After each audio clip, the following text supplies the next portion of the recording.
Yeah, good. Take one. Cool. Yeah, Netflix. Let's go. All right. Hi, my name's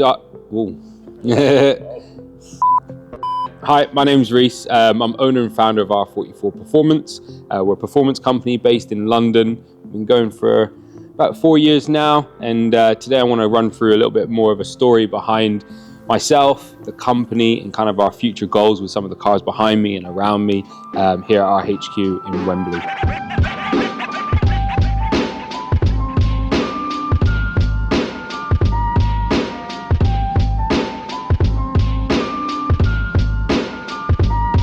How did R44 start? So at the time, about, I guess, say 5 years ago now, I was working in commercial construction as a project manager for a bespoke metalwork company, and I was managing commercial projects throughout London, building staircases, balustrades, partitioning, specialising in glazing.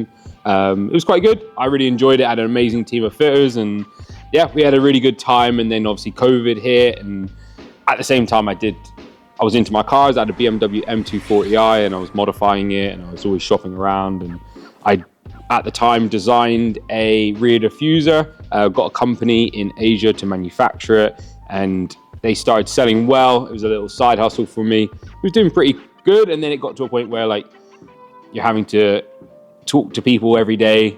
They want to order it, you take their payment, and then obviously the tax man and all that fun stuff. So it was important to either stop it and just chill and enjoy myself, or take it further. So it was a decision I kind of came up with. I was thinking, what could I do with it? Obviously seeing a lot of other companies that I was buying parts from at the time, but it's quite cool.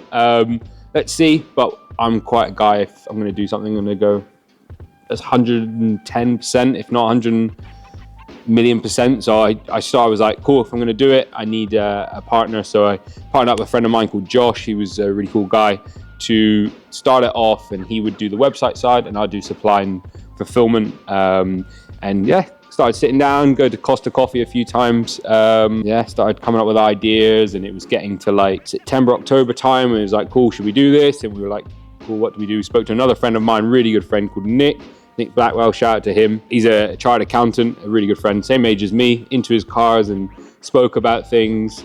He was working with another business of mine as well. So yeah, spoke to him, spoke to Josh, and we all kind of got together. Nick just being there for accounts and getting the company incorporated, and then Josh, he came on to do the website side of things, and I would take care of getting the products, supplying them, and yeah, it started kind of I looked from there, and then I came up with a business plan that I'd launch the company on Black Friday. I'd find a supplier beforehand, vet a few of their products, get them in, check them over, and then say to him, look, if I was to buy X amount of products, would you be able to ship them 2 days after I ordered them? And he said, yeah, we have a lot of stock of these parts. So we put the website live. We did loads of like marketing on all the Facebook groups. We got everybody to sign up, get their emails, figure out what cars they had, what products they're interested in prior to the launch. And then, yeah, on Black Friday, we went live, and we did, I'd love to go back on Shopify now and figure out, but maybe a couple £1,000, maybe £10,000 over the weekend, 4 or 5 days, which is unbelievable, you know.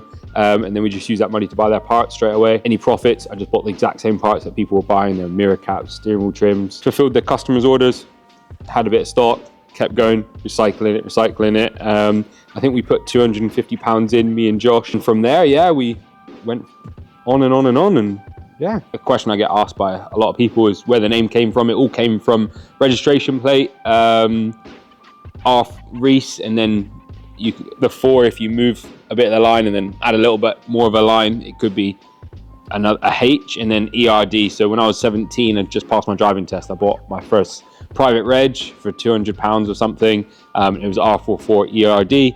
And then when I went into selling the diffusers, everybody was like, oh, it's an R44 diffuser, because in the UK, everything goes off your reg plate. And that's kind of where the name came from. But when it started, it was trying and learning pretty much. It was every part of this journey since the start has always just been like, cool, how do we get through today? What do we do next? What ideas can we come up with? And how can we have a good time? I think our biggest, especially myself, the biggest thing that I can do is just try and have a good day, have a good time, and yeah, vibe out.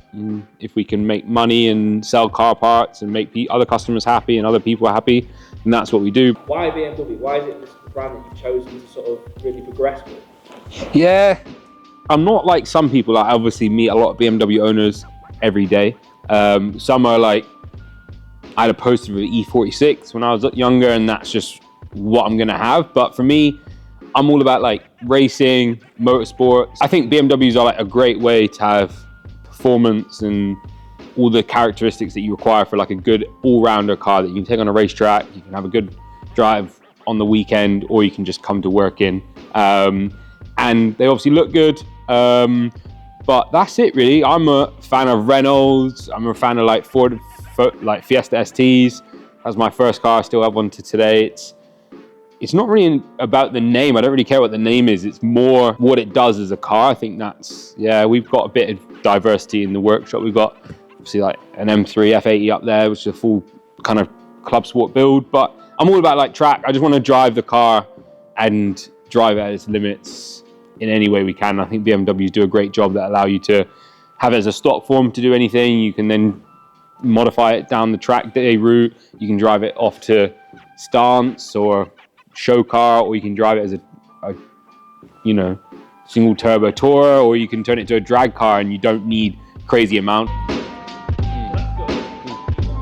Even dating back to like some of the early builds that we did, we had an F87 M2, which was my second like BMW since I started the company. That car was wrapped in a purple wrap. The wrap was amazing. It was wrapped H by Jake, who still wraps our cars to today. So that was the first like big marketing car. But yeah, then we always come up with crazy ideas. And in March 21, I collected the M3 G80 mid-COVID, and everybody was like, no, that car is horrible with the front grills, and no one really bought them. And I bought one and got the first car in the UK, pretty much like customer's car. Everybody collected them on a Saturday.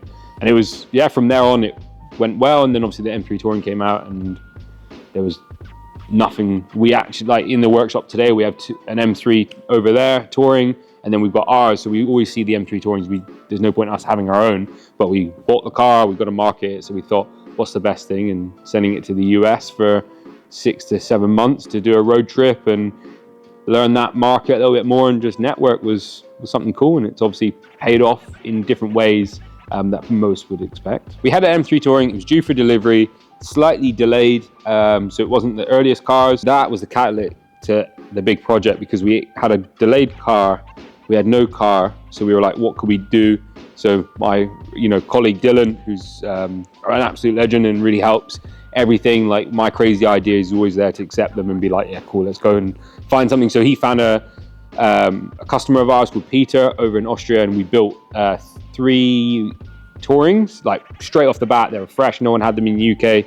We built them, we did everything we normally do day to day: spring, suspension, exhaust system, carbon kit, and all that fun stuff. So we did all the classic marketing stuff that we do for these cars, and our car was still yet to come.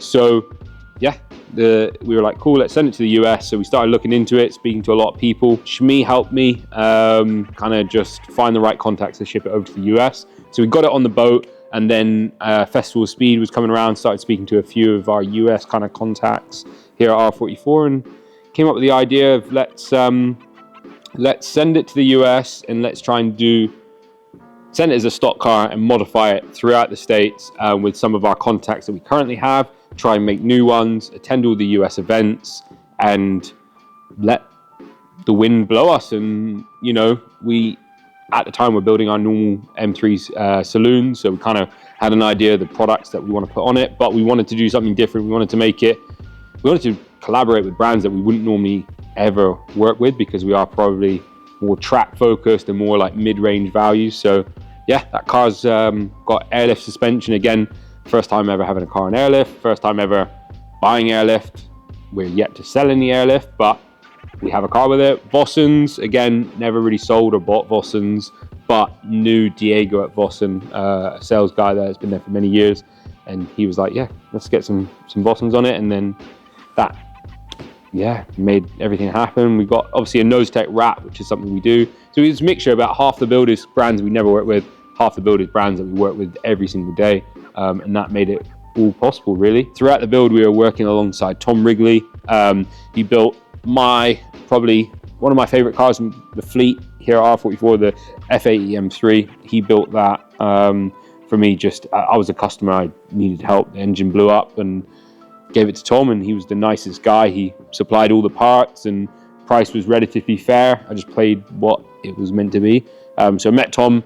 He then did my G80 M3, again, built motor, built trans, hybrid turbos and everything like that. So of course I needed him to help out with the touring, and that kind of moves on to like project number 2 marketing campaign for 2024, X 2025 as of yesterday. Project number 2 is all about how we can get the M2, G87 M2 behind me, make it something special, make it something that people will remember, so going down in history. Project is, we've got that car behind us. We've obviously doing a lot of power builds from a single turbo to hybrids on the G80. How can we spice things up? So we've got a rear-wheel drive M2 behind me. Let's try and see if we can convert it to an all-wheel drive car.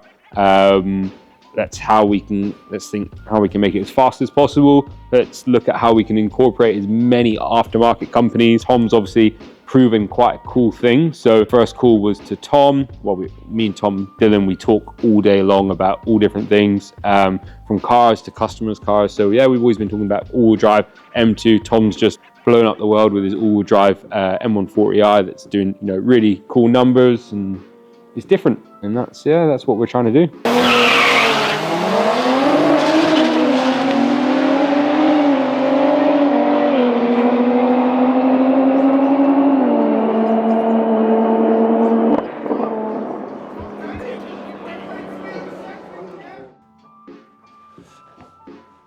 Hello, my name's Tom Wrigley, the owner of Tom Wrigley Performance and professional racing driver in the British GT Championship. Do you want to explain to people where TWP actually started?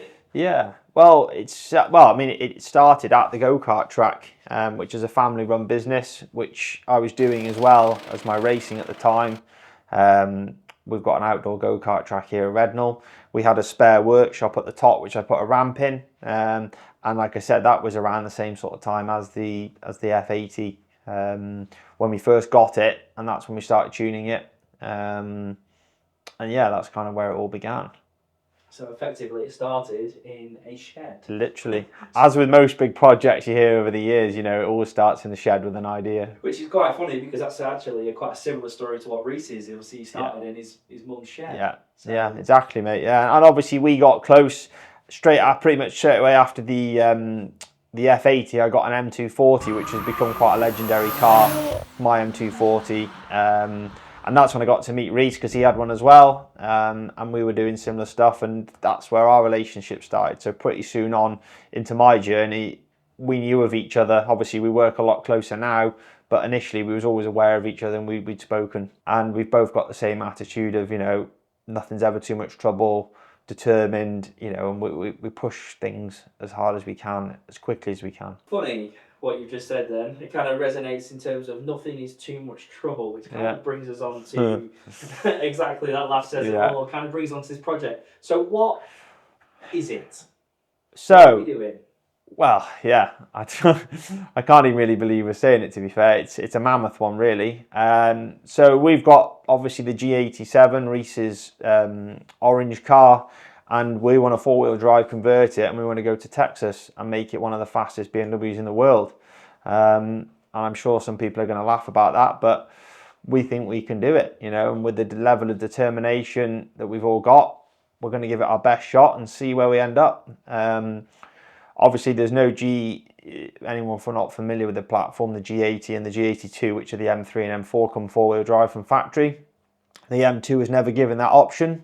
However, the running gear is very similar, but there are going to be a lot of hurdles along the way with electronics, even the chassis fitting it in there, the prop shaft. There's many obstacles to overcome, but, we're going to challenge it, take it on and see what happens. Well, I mean, like I said, we made a big statement there. We're taking on the Americans. As we know, they have got the fastest ones in the world on this front, but, we're catching, we're chipping away. My G80, we've learnt a lot on that. We're already in the 2nd ever pass for that car, which is impressive, even I'll admit that, and I take a bit to be impressed, but we'll accept that. So engine wise, yeah, full send in the sense of it'll be all built in house, 5150 supplied engine parts. Cams will be GSC, all the headwork and valve train from them. Gearbox, pure drivetrain solutions. So we're going to chuck everything at this car. Obviously, we've got a great base with what my car's done. The only slight debate at the moment is whether we do a stroker at the moment or whether we just keep it 3 litre. I'm personally quite keen to keep it 3 litre at the moment, but also there's a stroker option there if we need it. Power-wise, we're going to need a lot. We're going to need a lot of power to do these sort of numbers. You know, it has to be over 1400 horsepower to even scratch with those boys. So, you know, we've got our work cut out. There's so many obstacles to go at. You know, like I said to you before, there's a lot that we can see, but there's a lot we can't see until we get cracking with that car. There's so many unknowns we could come across which could really stumble us. You know, it's custom parts. Luckily, we've got a lot of good support network around us on that front, but everything takes time on this front. It's 10 past 10 on the Tuesday evening. I've got to get that M2 out of here and drop it to Tom's in the morning. So yeah, let's see what Tom can do. I'm hands off now. I've done all my part. It's now Tom's turn to turn it into an all-wheel drive car. So let's go.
So as you can see, got myself a nice new M2. Cheers, Reese. So yeah, at this stage, we're going to basically get the car on the ramp, have a look underneath it, and get the project underway, really. I guess we've done as much research we can in the background preparation. We've got a full X-Drive car, an M4, so we've got the engine gearbox, all the running gear for that, so we've got it all here, but obviously we need to make sure that that is going to fit inside the M2 chassis. It's never been done before. There isn't an X-Drive M2, so there's a lot of unknowns. Now, we've done as much calculation as we can, but obviously without seeing a physical car, there's no way of 100% knowing.